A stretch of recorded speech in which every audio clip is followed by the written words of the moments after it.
Welcome to the Post-War podcast recorded at Calmax Studios Bunker, somewhere hidden in Berlin. I'm Pablo De Negri, your host, and today's guest is Italian artist and illustrator Ludovica Lombardi, or Luvi, Hi. short form. Luvi, thanks for being here. Thank you for inviting me here. Luvi, I met you a couple of times, and then I realized you had this ongoing project. It's a self-portrait a day project that I also saw last year in an exhibition. The ones you had, I think, was a year already of this, which I found very interesting, but I want to talk about that a bit later.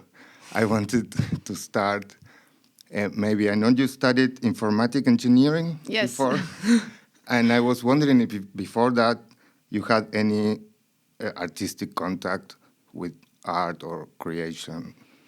Well, I grew up in a fairly artistic house in the sense like both my parents studied art to some degree. My dad was a writer, and he used to draw comics when he was younger. Ah, wow. And the whole house where I lived was pretty artistic, but no one were artists. And then my mom had lots of artist friends as I grew up, so I was always surrounded by them. First of all, my uncle, who's like only a friend of my mom. He's a friend of my mom. He's not really my uncle. And he's a costume designer and like obsessed with aesthetic and beauty. So that was my connection to art, which was a very personal one. But that's okay. That's a huge context to have an influence and contact with. Because when you told me that you would studied informatic engineering and then your work is, how can I say it? It has a lot of personality, and I was wondering where before your studies you had some contact to approaching creational process, in a certain way. But having this in your family so close, I think this definitely has an impact. Yeah, absolutely.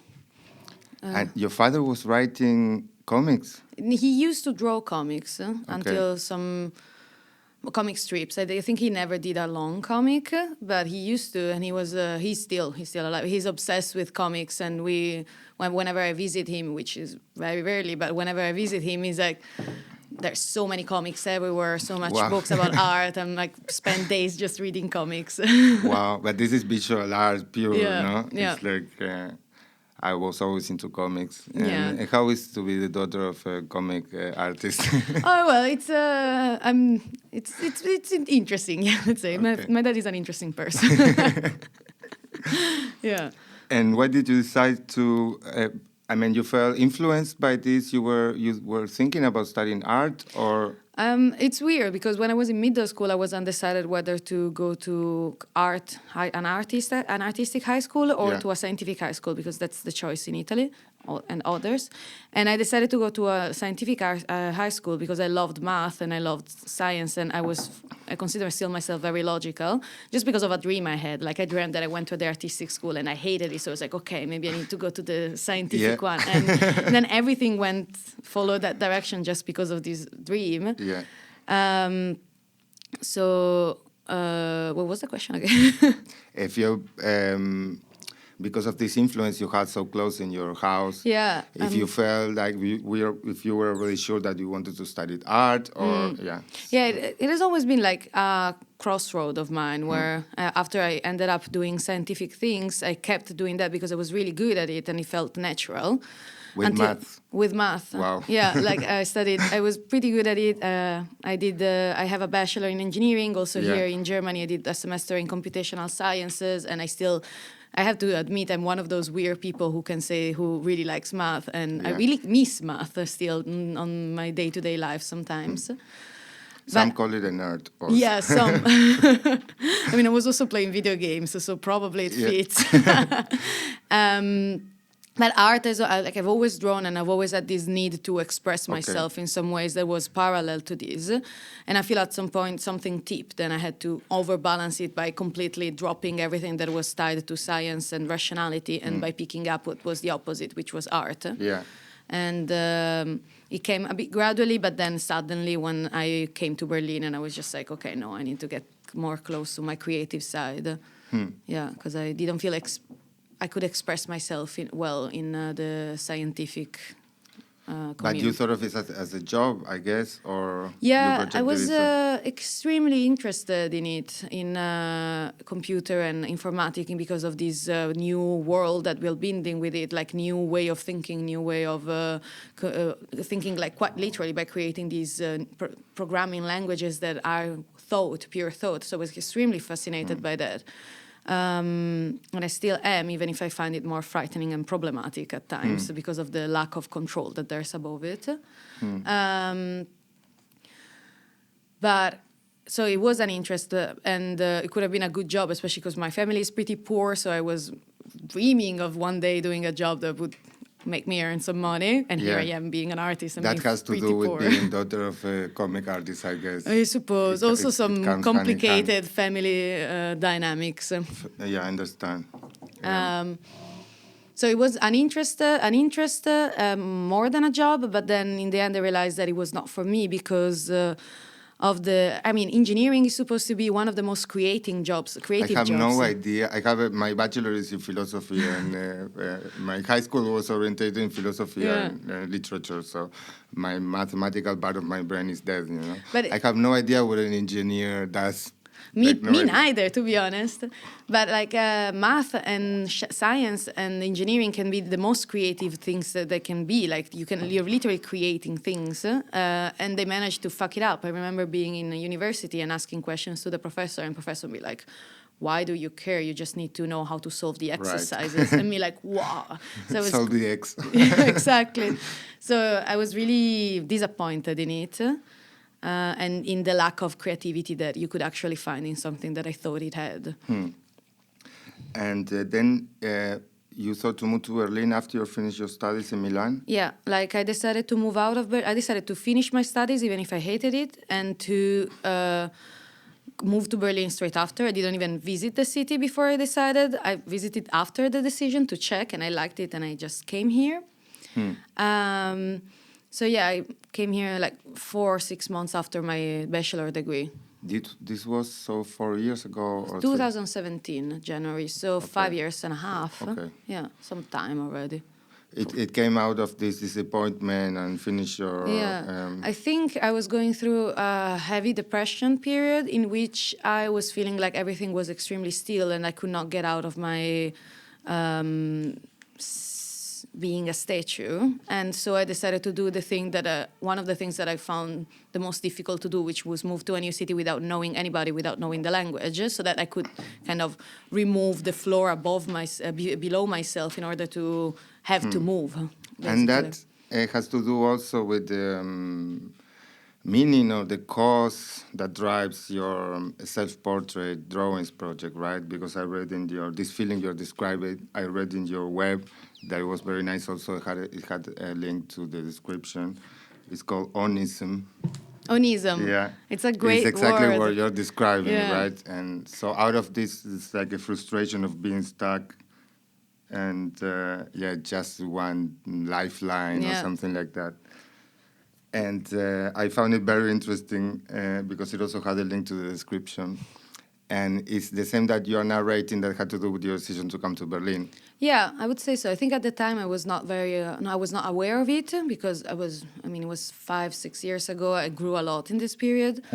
But yeah, this extreme fear of being stuck in oneself. Yeah, and probably by moving was probably one way to try to get out of it, to be a different person, to be a different Luvi than the one I was, which I am.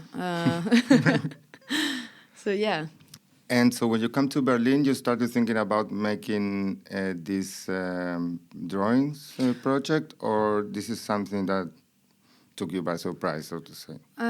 I tried to do it first without telling it to anybody, but I did it for like 2 weeks and then I stopped. I still have that notebook somewhere. But then I think it just came one day out of nowhere. I was just like, I need to do this. And I think it was just in the back of my mind somehow for the previous months. And I just was like, I need to create, and I feel so stuck, and I feel so as if I had fog in front of my eyes. I felt like my whole persona was like 1 centimeter above my body all the time, so I could not really feel what my body would feel. It was just this some kind of dissociation. There's certainly a name for that, but yeah, it's a kind of dissociation. Yeah, and so I thought, and I didn't know what to draw because everything felt so distant. And so it was like, the only thing I have right now is myself, and I need to create, and I need to force myself to create because I tend to be very distracted. So I have to force myself into situation in order to do things. So I was like, okay, I'm going to start this project. I'm going to draw myself every day until I see when. And I'm going to publish it on Instagram because then I have to, because people are going to see it, and I will feel this sense of shame if I don't. And we are living in 2022. Yeah, so. yeah. Plus, maybe a need of an audience. Everybody. Right. Yeah, just to have some attention or something. And then that's when it started. And this was, I think, 2019. Mm-hmm. Yeah. I checked the other day, but I cannot remember. It was like I did 500. I counted today 593 self-portraits in total in 3 stops. So it must be at least 2-3 years ago. So yeah, 2019. Yeah. Right, because you decided to make this, and the decision to make it and to stick with it sometimes take higher dimensions as the content itself, so to say, no? This is the first things that earns in value as long as the project continues and grows. Is this discipline, this how can I say, self-therapy. You are forcing yourself to with this discipline and commitment to doing this. And at the same time, it's a self-portrait work, which is extra challenging because it necessarily has to do with an idea of yourself. And there's so many things that come together in this point. And it was very interesting to see it when I saw it last year. I don't know how much was it already, like 1 year? It was already, I think, 2 years and a half, because I did 2 years, and then I took a break of 6 months, and then I started again for 6 months, and then I stopped again.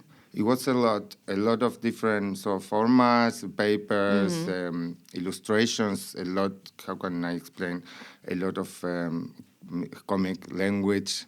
But they also vary a lot in vary a bit in the style, and there are some recurring topics that they are very existential and has to do with, from my side, using this artistic process to achieve self-discovery or as a kind of existential process or something like that. And I think that's very powerful because sometimes can be very intense or very emotional, but it's also has comedy, you know, and I guess it's obviously one knows because of the premise that is 1 portrait per day, since you're a human being, that this comes together with a lot of struggle in your everyday life. Yeah. Because you must find a way to do this every day, no matter what. Yeah. And I was wondering, how do you recall that since you started doing this project, it transformed your life in a way? Or how do you recall it did so far? Well, it's always an interesting... It's strange because it's like writing a diary, kind of. So you don't really realize the impact that it has on you while you're doing it. It's a bit different because it's a public diary.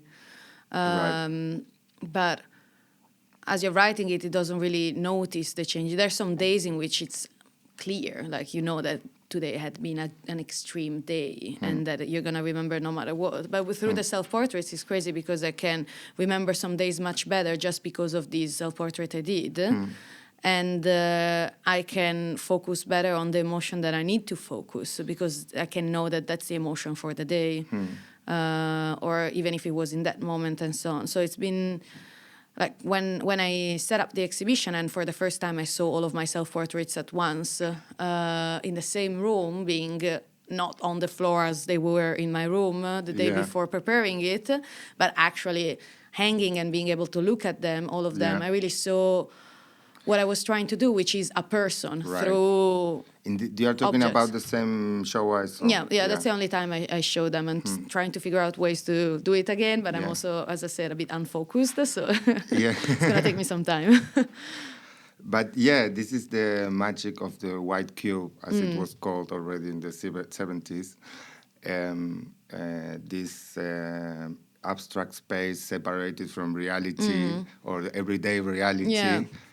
And then you have this contrast, and the works itself take another dimension. And in this case, the work has to do with everyday reality. So it was very interesting to have that experience. And for you, of course, it must be also perceptive-wise a different situation. Yeah. It has also this, there's a lot of film philosophers and so that talk about film making as a way of making specific philosophy about art, about time and space, especially about time. But and these kind of works, for example, are also necessarily a way of making philosophy about things that has to do with the self, right? Like very existential, philosophical existential questions. Were you ever interested in philosophy or psychology? I have not that. I am extremely interested, but I struggle a bit with. I don't know. I could never sit myself. I could never sit still and be like, okay, I'm going to read a philosophy book. So I read a lot of philosophy, but like short things. And I think, and I studied philosophy in high school and found it extremely interesting, but I never sat down after. I talk about these existential questions a lot, and I watch lots of movies and read lots of sci-fi books, for example. So I love finding philosophies in indirect ways. So not reading maybe Schopenhauer, but... I love Schopenhauer. Of course you do. I feel like I would, I think I would love Schopenhauer, but at the same time I would find him extremely annoying. He's the first emo. Yeah, exactly. Nietzsche was inspired in Schopenhauer, so it's like a meta emo. I was also into sci-fi. I find it very interesting because sci-fi, the best, more well-known, most known sci-fi writers, literature writers, were scientists, theoretical physicists, and so like Isaac Asimov, and so. And I was totally into that, but of course I saw it maybe from the more from the fiction part and not so much from the science part, you know. And since you have this science-oriented also, let's say, approach to life, at least for the way you think, you told me it was very easy for you to go along with this kind of mathematical thinking or engineering thinking and so. Do you think you can still implement this in your life or your work? Or I would actually really like to. What I would really like to do is to learn more about computational art, and so I would find a way to combine the two things. I'm just struggling a bit these days with all the things that I'm doing, and like I feel a bit a melted pool on the floor. So I'm finding the time to recompose myself, be like, okay, I'm going to do some programming, artistic programming, and I still haven't found the moment, but I would definitely like to. I was talking with some friends about the idea of maybe feeding an algorithm all the self-portraits and see what image do they make out of me out of it. That could be cool, for example, but I have no idea how to start, so... Yeah, I understand. I also would see a million ways that it would make sense conceptually for me to make or to work with this, but I just don't know how. And I have so many friends that do it, and they explain it to me in the podcast even. And, so, and I still, it's like the question of the content and the visual aspect and how this shifts also in generative art or conceptual art or crypto art shifts so much from just the appreciation of the content on the visual aspect to other abstract values that is it's very complex to I think as an artist to decide why you will implement these elements, no? And I think it's in your bio that it's the quote that the media or the support is not what matters, but the vision or the kind of like the goal or the intention or the cause or something like that. Yeah. And that for sure is in your self-portrait series. And do you picture that you can have a different goal, a different mission, like it could grow another kind of series of work separately from your self-portrait series? Yeah. Like I feel there's always like this one fil rouge that I have, which is this need to express myself, because I have this... How's it called? Fil rouge, like red thread. Yeah, I don't know. It's an Italian expression, but sometimes we say it in French. So maybe you can say it in English. It sounds in German, good, right? Also, you said some French expression because they just sound better. Yeah, right. It's just like you sound like 5% more knowledgeable or something. Yeah, classic. But yeah, this thread that connects always my art is because I have the feeling that I'm gonna disappear if I don't get the things that I have inside outside, which is my emotions, my thing. I feel like it doesn't exist if it's not outside, if it's not seen by somebody. Like, you know, the saying, like, does a tree make a noise if it falls in a forest without anybody? I'm feeling like... Yeah, just like I'm feeling like that tree all the time. And so my art always focuses on that.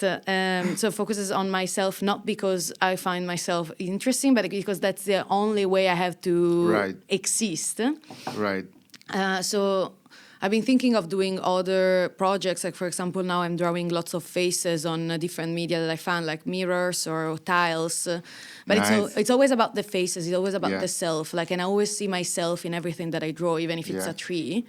Because on some level, like, I feel... level of mental connection to everything, as if like I discovered recently about this Buddhist concept, which is the Indra's net.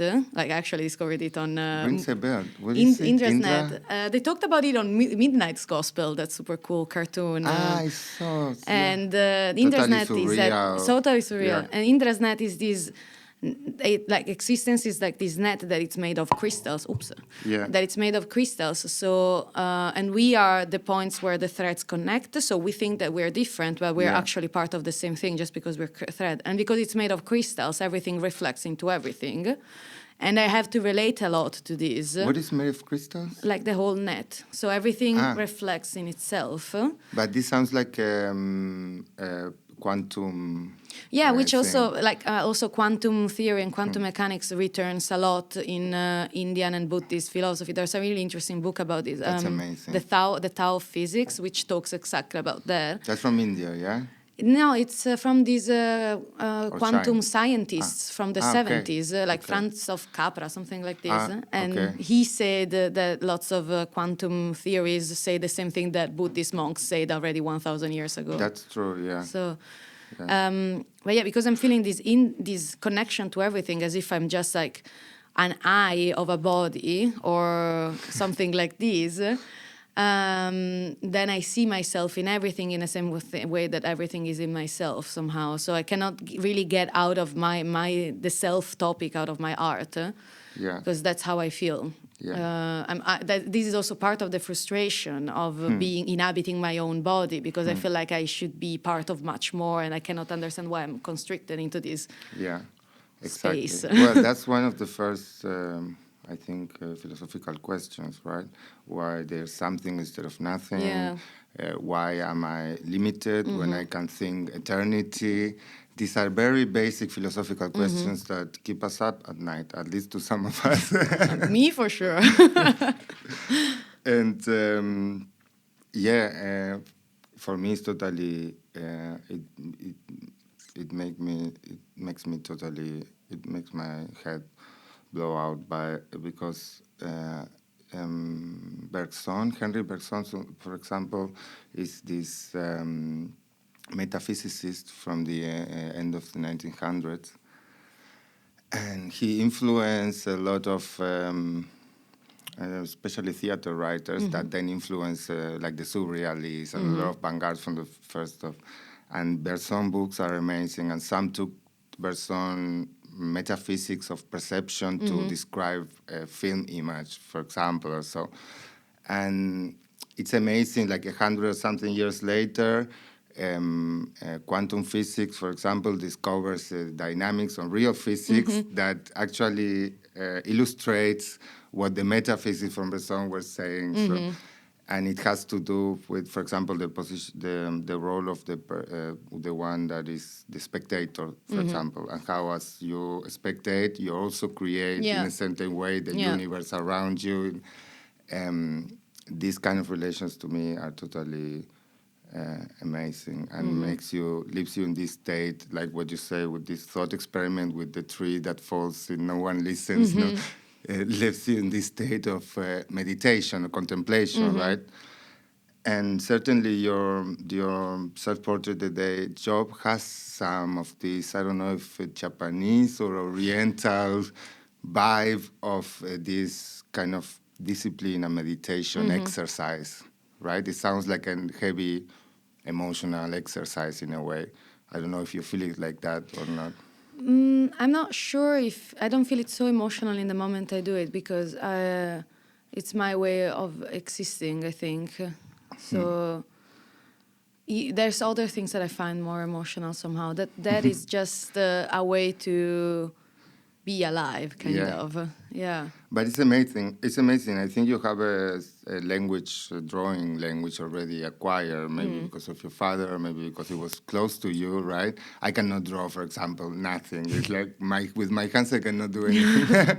And when I see people that really can, have already a language understood on how they can transmit something that is inside, that is pushing, like in a blank paper, just with a pencil, for me, it's totally amazing.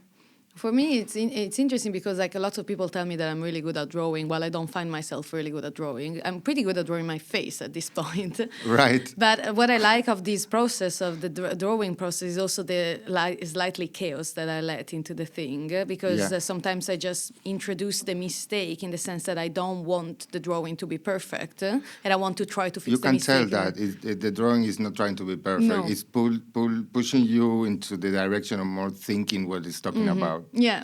Yeah, I love that. Yeah. But I love the process. It's just like very interesting to then see what's inside you in an actual way. Like I love also looking at illustrators and artists and be like, whoa, I want to be in their head and see how they see, just from the way they draw. Yeah. Well, since psychoanalysis and early vanguards, we were talking before from the 20th century, and the surrealists were working a lot with this new knowledge from psychology and this kind of also thought experiments, but also drawing exercise. There's this one in Spanish, it's called Cadáver Exquisito. I don't know. You fold the paper blank, and in between all the people, you just draw one part of the paper, and then you pass it, and you only mark the points of the continuation, and then you have like a collaborative. Oh, that's cool. And the surrealists, the story says the surrealists invented this, and they had a lot, very different relationships with drawing as an access to the human psyche in a way. So this is something that definitely it's there for a long time, you know, and there are really ways in which this can be connected or help you see things in a different way. As an example of this, actually did a self-portrait 3 days ago about this. I always draw myself looking at towards left. Oh. Yeah, and I'm like, why? Is it political? I don't think it's political. I'm just like, and so now I'm trying to draw myself looking at right, but it's extremely difficult because I need to look always in that same direction, and I'm wondering why. That's very interesting because for a neurotic person, so a normal person, we are a bit neurotic. you start to have a dialogue with everything you do in a way. Everything is a sign of something that maybe you didn't realize and you should do differently or so. And so now I'm like, why am I looking left? Why am I looking left?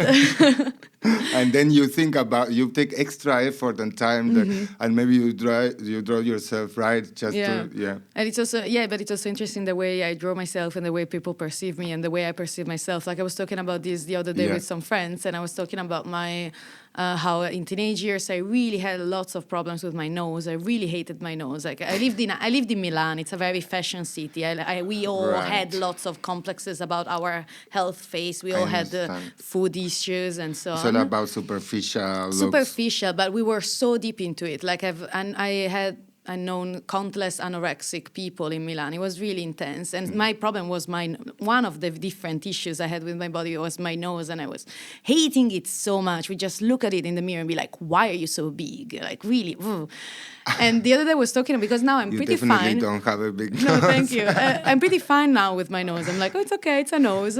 But I was talking about it with some friends, and one of my best friends, she said, like, yeah, you draw your nose enormous in your self-portrait. So I was just like, right. No, I thought it was the size it is, but it's these shows of the self-perception. That's amazing. When I was 8 or 11, I had an operation in my leg. They had to take out a part of the bone that it was growing. I don't know how it's called, but yeah, it was a heavy operation for a kid.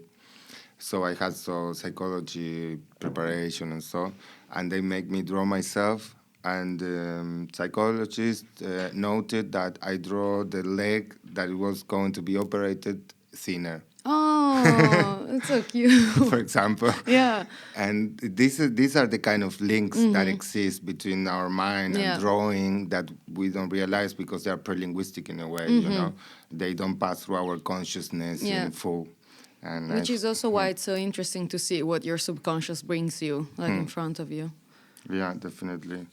And you were talking before about the chaos, letting the chaos in also, right?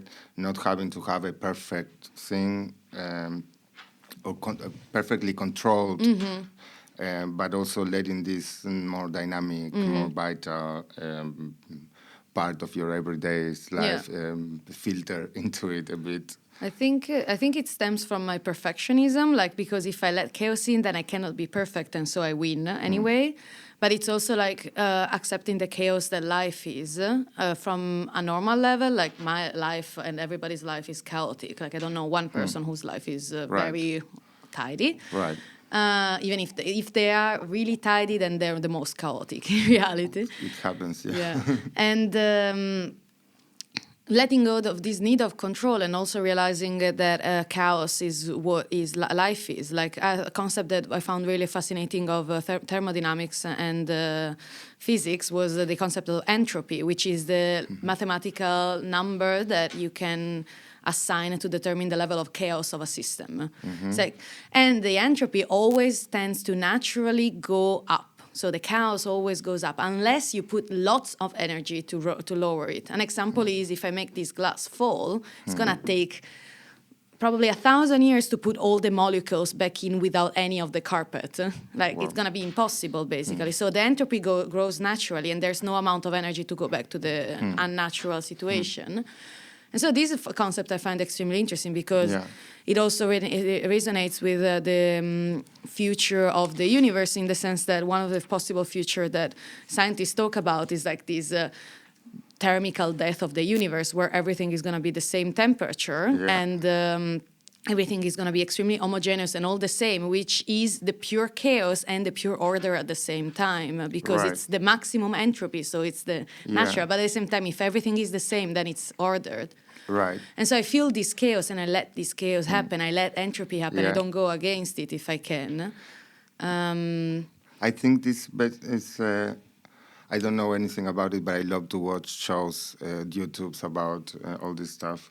There's always a discussion, either of which life, as we know it, it goes against this idea that the system is every time more chaotic, because you couldn't have a stable system of organic life that we have in planet Earth if that was the linear logic, right? And I found that also these are the philosophical questions in science, right? They're also existential philosophical questions, very interesting, that are still unanswered, but makes life a very interesting subject of study to to work on. Yeah.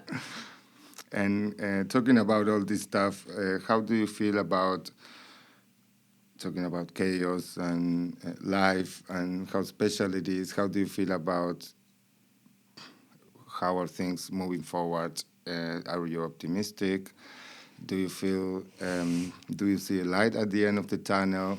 Do you think we will find the speciality of the human being and expand, or you think you see things rather darker? I feel both ways. I feel very optimistic and I feel very pessimistic at the same time, because I have the feeling that humanity is growing a lot in terms of sustainability, in terms of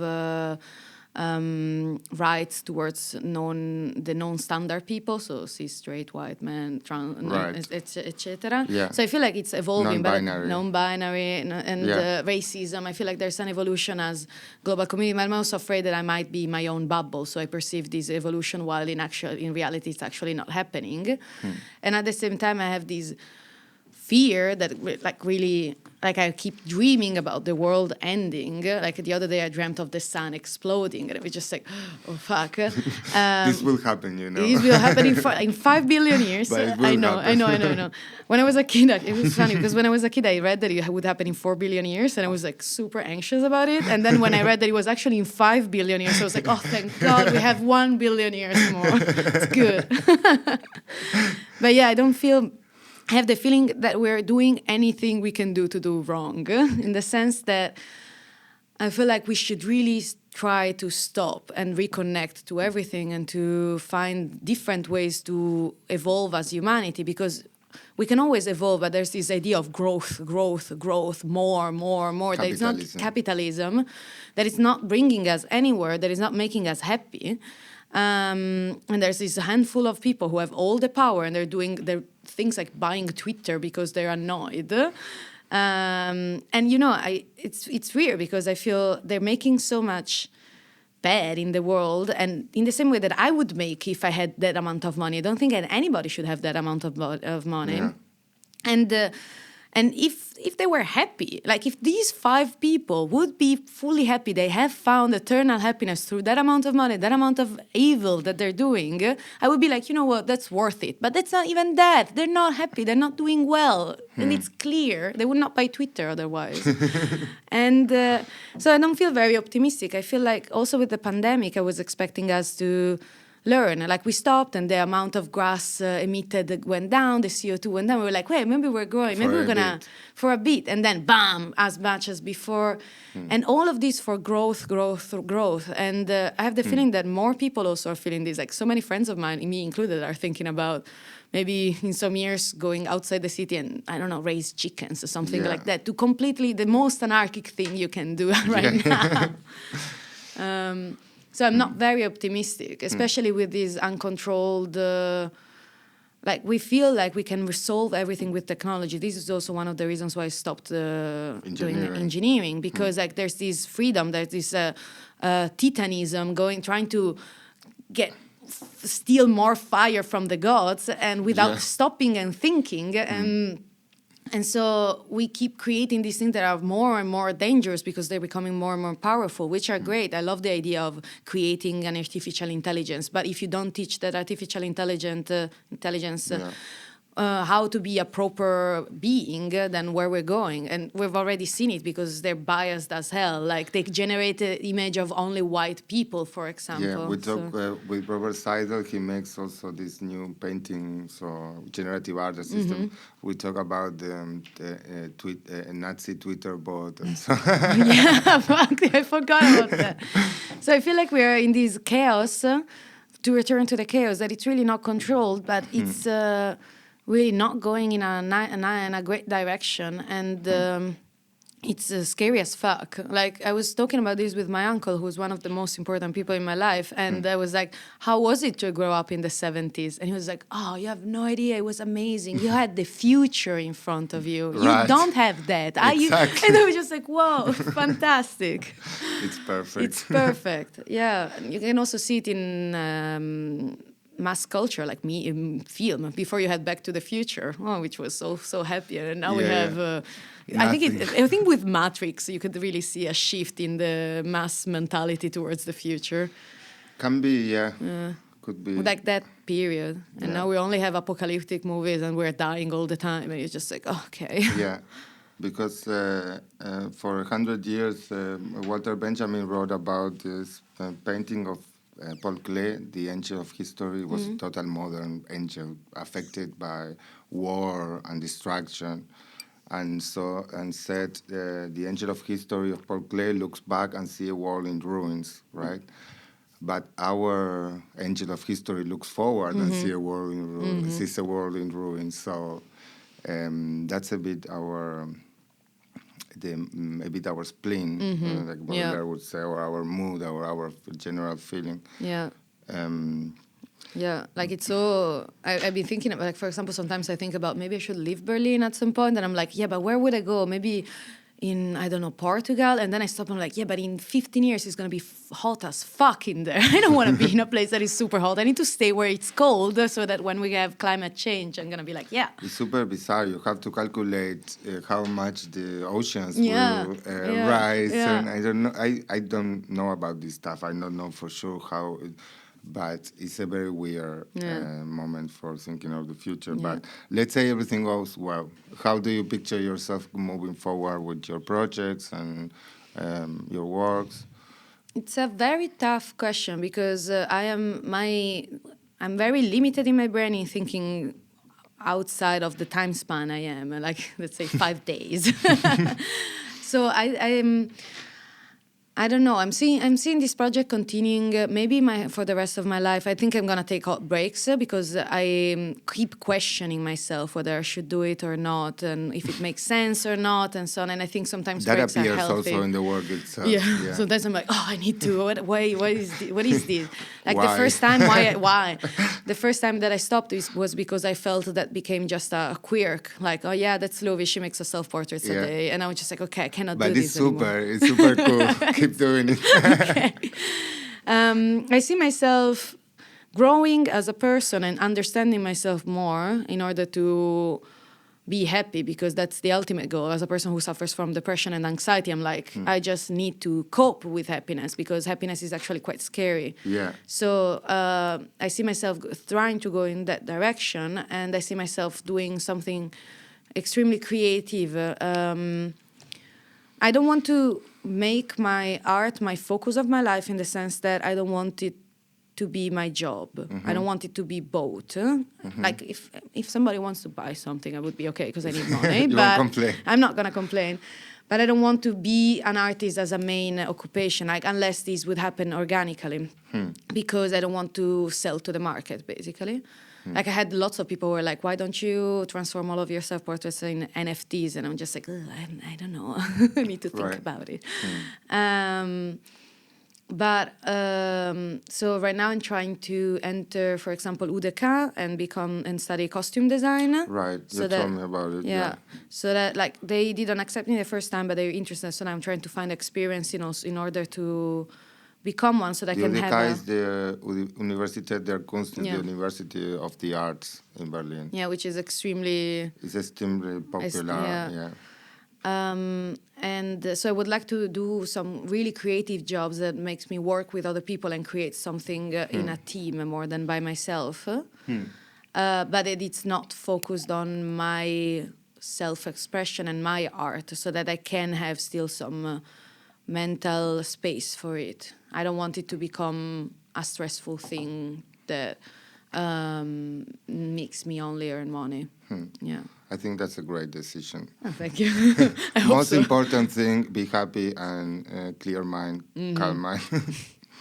Well, we will leave some links in the description if you are looking this in Vimeo for your projects and works.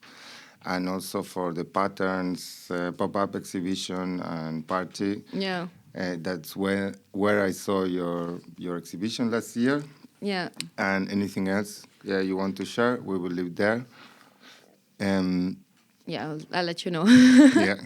Thank you very much for being here, and thank you everyone for listening. Thank you for having me. It was really interesting. It was a pleasure to have you. Thank you. Thanks.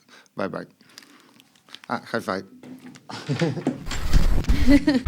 If you enjoyed this episode, feel free to give us a like and a comment under the video. If you want to see more, click here, and don't forget to subscribe to the channel.